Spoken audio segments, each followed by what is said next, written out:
उत्तर प्रदेश की योगी सरकार भू माफियाओं और अवैध निर्माण के खिलाफ अभियान चला रही है, लेकिन राजधानी लखनऊ में इंटीग्रल यूनिवर्सिटी पर कार्रवाई के नाम पर साल 2018 में सिर्फ खाना पूर्ति की जा रही है। साल 2018 में इंटीग्रल यूनिवर्सिटी के जिस अवैध निर्माण को एलडीए की तरफ से सील करने का आदेश हुआ था, उस अवैध निर्माण पर निर्माण कार्य तो चलता रहा, लेकिन 5 साल बीत जाने के बाद भी सीलिंग नहीं की गई और एलडीए की तरफ से कार्रवाई भी नहीं की गई और बिल्डिंग बनकर तैयार हो गई। अब क्या है पूरा मामला, आप हमारी एक खास रिपोर्ट देखिए। क्या अवैध निर्माण पर चलेगा योगी बाबा का बुलडोजर? क्या कार्रवाई के नाम पर हो रही थी सिर्फ खाना पूर्ति? इंटीग्रल यूनिवर्सिटी पर देखने को मिली खाना पूर्ति।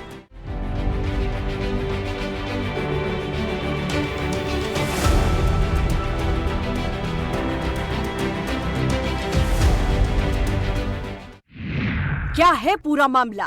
साल 2018 में इंटीग्रल यूनिवर्सिटी ने 12,000 वर्ग फीट क्षेत्रफल में अवैध निर्माण का काम शुरू किया था, जिस पर एलडीए ने नोटिस भी जारी किया था, लेकिन 5 साल बीत जाने के बाद भी अवैध निर्माण कार्य को सील नहीं किया गया और दी गई सिर्फ तारीख पर तारीख। उत्तर प्रदेश के मुखिया योगी आदित्यनाथ कहीं न कहीं भूमाफिया और अवैध निर्माण के खिलाफ लगातार कार्रवाई करने की कवायद कर रहे हैं और अपने अधिकारियों को लगातार निर्देशित कर रहे हैं कि जो अवैध निर्माण है उस पर कार्रवाई की जाए, लेकिन कार्रवाई के नाम पर सिर्फ खाना पूर्ति हो रही है। ये देखने को मिला इंटीग्रल यूनिवर्सिटी पर। आपको बता दें कि 2018 में इंटीग्रल यूनिवर्सिटी 12,000 स्क्वायर फीट वर्ग मीटर में एक अवैध निर्माण शुरू किया था, जिस पर लखनऊ विकास प्राधिकरण ने उनको नोटिस जारी किया और नोटिस जारी जो हुआ वो इरफान अली खान रजिस्ट्रार हैं, उनके नाम से जारी किया गया और 5/2/2018 को इनकी नोटिस जारी की गई, लेकिन नोटिस जारी करने के बाद लगातार इनका निर्माण कार्य चलता रहा। उसके बाद 20/3/2018 को उक्त अवैध निर्माण को सील करने का आदेश दिया गया, लेकिन लगभग 5 साल बीत गए, अभी तक उस अवैध निर्माण को सील नहीं किया गया। नोटिस मिलने के बाद भी इंटीग्रल यूनिवर्सिटी के कुल सचिव प्रोफेसर डॉक्टर आईए खान की तरफ से हाजिर होकर प्रार्थना पत्र तो दिया गया, लेकिन नक्शा प्रस्तुत नहीं किया गया। तत्कालीन विहित प्राधिकारी ने 20 मार्च 2018 को इंटीग्रल यूनिवर्सिटी के अवैध निर्माण को सील करने के आदेश दे दिए। जिस समय अवैध निर्माण को सील करने का आदेश दिया गया, उस समय निर्माण कार्य किया जा रहा था, लेकिन 5 साल से ज्यादा बीत गए।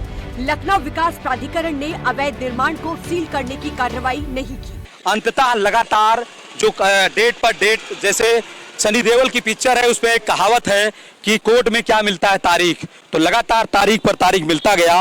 अंततः 11/7/2023 को इंटीग्रल यूनिवर्सिटी के जो 12,000 वर्ग फीट के अवैध निर्माण है उसको गिराने का आदेश लखनऊ विकास प्राधिकरण की तरफ से हो गया है। अब देखने वाली सबसे बड़ी बात यह होगी कि क्या लखनऊ विकास प्राधिकरण के जो उपाध्यक्ष हैं डॉक्टर इंद्रमणि त्रिपाठी इस इंटीग्रल यूनिवर्सिटी के अवैध निर्माण को गिराने का काम करते हैं, या जैसे 5 साल तक लगातार सील के आदेश दबे रह गए, वैसे ही ये गिराने के जो आदेश हैं वो फाइलों में दबे रह जाएं। आने वाला समय बताएगा। सूत्रों की माने तो इंटीग्रल यूनिवर्सिटी अपने रसूख के चलते लगातार रात दिन निर्माण कार्य चलाता रहा और लखनऊ विकास प्राधिकरण ने न तो अवैध निर्माण को रोकने के लिए पुलिस पत्र भेजा और न ही विद्युत कनेक्शन नहीं देने के लिए विद्युत विभाग को पत्र।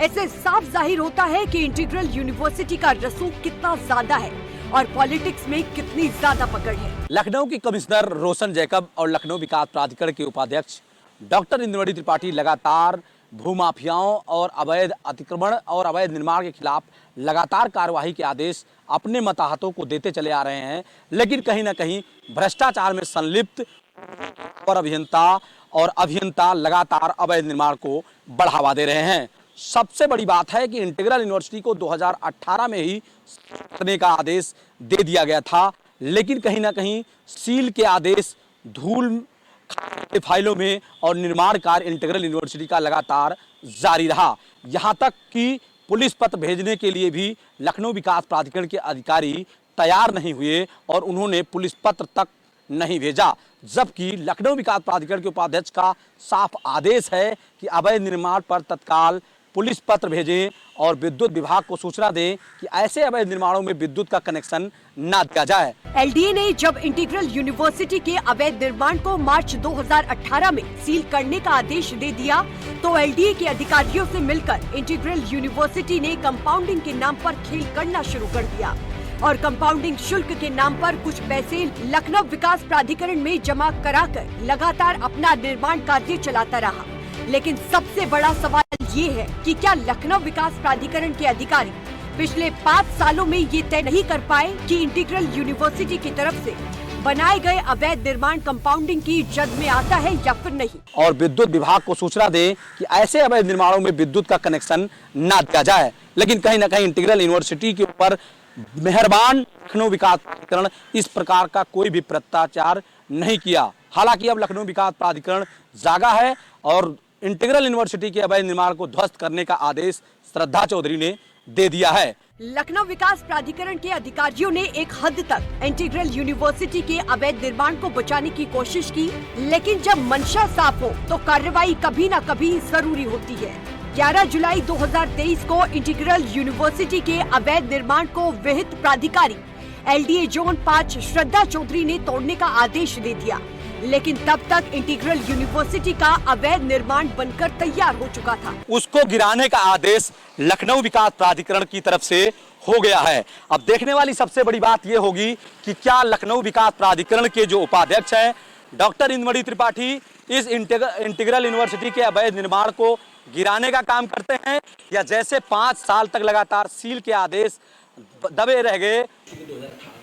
यार हमें कुछ बात नहीं, बाइट जो है वीसी साहब की लीजिएगा, वैसे जो बात करनी है वो आप करो। हम शुरू में ही कह रहे, हम तो बिना विषय पूछे आपसे कह रहे हैं। अरे ऐसा नहीं है, वीसी साहब है नहीं इसलिए नहीं है तो इतना अर्जेंट नहीं है, जब होंगे तब उनसे बाइट ले लेंगे। आज 7 बजे बुलेटिन चलाना है सर। 2018 से लेकर 2023 तक लखनऊ विकास प्राधिकरण में एलडीए कोर्ट में कई प्राधिकारी आए और गए, लेकिन इंटीग्रल यूनिवर्सिटी के रसूख के आगे किसी ने भी कार्रवाई की हिम्मत नहीं जुटा पाई और इंटीग्रल यूनिवर्सिटी को लगातार तारीख पर तारीख मिलती रही। लेकिन जब मंशा साफ हो तो विजन साफ होता है। अब देखने वाली बात ये होगी कि क्या इंटीग्रल यूनिवर्सिटी के अवैध निर्माण पर योगी बाबा का बुलडोजर गरजेगा या फिर मिलेगी तारीख पर तारीख, ये आने वाले समय में पता चलेगा। लखनऊ से प्रवीण कुमार पांडे की खास रिपोर्ट।